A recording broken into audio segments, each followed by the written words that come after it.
All right, let's talk about one of the biggest headaches in English, spelling past tense verbs. It can feel kind of random, but I promise there's a hidden system to it.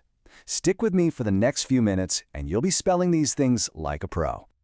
You've totally been there, right? You're writing something, you type play, and you just add ed.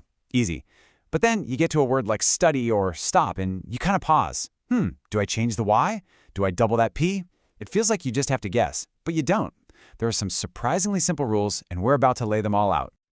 So we're going to build this up step by step. Think of it like we're putting together a toolkit. And we're going to start with the most important tool of all, the one you're going to use like 90% of the time. First up, the absolute foundation of past tense spelling. This is the main engine, the rule that covers the huge majority of verbs.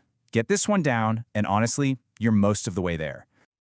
Here it is, the default setting for English verbs. For most of them, you just tack ed onto the end. No fuss, no crazy changes. This is your go-to move, the simplest and by far the most common rule in the book. And look how simple this is in action. Work becomes worked. Play becomes played. Ask becomes asked. It's just a straight-up addition, no tricks at all. And just like that, you've pretty much mastered the #1 spelling rule. Okay, so what happens when a verb already has an E at the end, like love or bake? Do you add another ed? Love ed? Well, thankfully no, the language has a much cleaner shortcut for this. Really, it just comes down to making things look and sound right. That double E would just be awkward. So if the verb already ends with an E, you simply add the D. And that's it. You're done. And you can see it right here. Love becomes loved, bake becomes baked. See? You're not adding the full ed, you're just adding the D. It's a simple, super logical shortcut. Okay, now we get to the I verbs. This is a special case that trips a lot of people up, but it's not random at all. There's a really simple two-part rule here, and the whole secret comes down to the one little letter that comes right before that final Y. This lays it out perfectly. Check out the left side.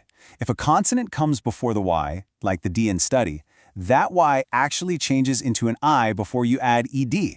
But now look to the right. If a vowel comes before the Y, like the O in enjoy, the Y stays exactly where it is, you just add ed like normal. That's the whole trick right there. Is it a consonant or a vowel before the Y? All right, let's talk about the rule that causes some of the most common spelling mistakes out there, the CVC rule. It stands for consonant, vowel, consonant, and learning to spot this simple three-letter pattern is a total game changer.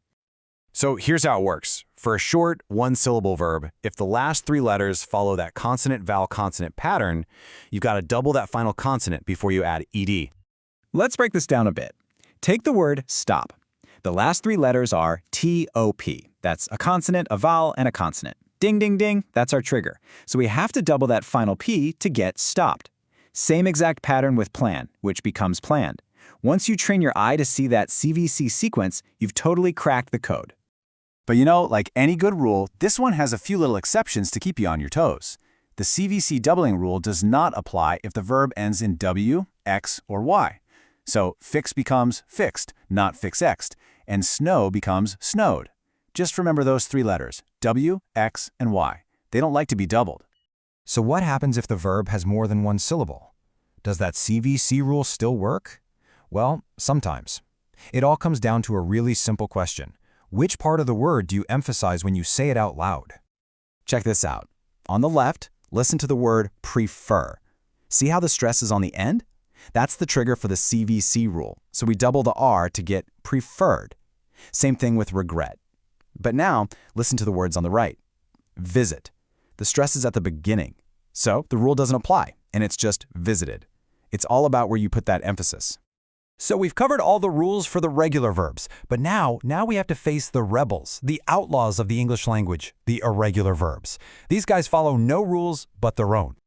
And here's the simple truth about these. There's no secret code. There's no pattern to unlock. Irregular verbs just have to be memorized. But the good news is, they're some of the most common words we use every day, so you end up learning them pretty naturally just through practice. And here are some of the heavy hitters. You know these. Go becomes went. Eat becomes ate. See becomes saw. These aren't based on any spelling rule. They're just historical quirks of the language that we all learn over time.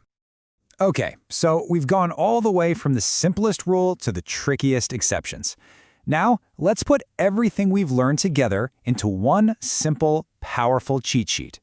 This is your complete toolkit for past tense spelling. I want you to think of this as your decision-making map.